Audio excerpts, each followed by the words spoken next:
चला तर आज आपण बनवूया शेंगोळे. तर त्यासाठी लागणारं साहित्य: हिरवी मिरची, आलं, लसूण, जिरे, कढीपत्ता याचा आपण ठेचा बनवून घेतला आहे.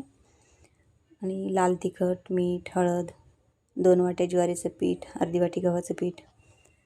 तर एका ताटामध्ये हे ज्वारीचं पीठ, गव्हाचं पीठ घेऊन त्यामध्ये बनवलेला ठेचा, लाल तिखट, मीठ, हळद आणि पाणी घालून छान असं पिठाचा गोळा तयार करून घेऊया. आणि त्या पिठाचे छोटे छोटे शेंगोळे तयार करून घेऊ. तर बघा इथे सगळे शेंगोळे तयार करून घेतलेले आहेत. एक कढई घेऊ, त्यामध्ये तेल गरम करून मोहरी, जिरे, लाल तिखट, कढीपत्ता घालूया आणि 3 ते 4 ग्लास पाणी टाकून त्या पाण्याला उकळ आल्यानंतर तयार केलेले शेंगोळे त्यामध्ये टाकूया. आणि बघा 15 ते 20 मिनटं झाकण देऊन शिजवून घेऊ. तर बघा आपले शेंगोळे तयार झालेले आहेत. वरून थोडीशी कोथिंबीर घालू आणि गरमागरम असे खाऊन घेऊया. तर रेसिपी आवडली असेल लाईक करा, सबस्क्राईब करा, कमेंट करा. थँक्यू.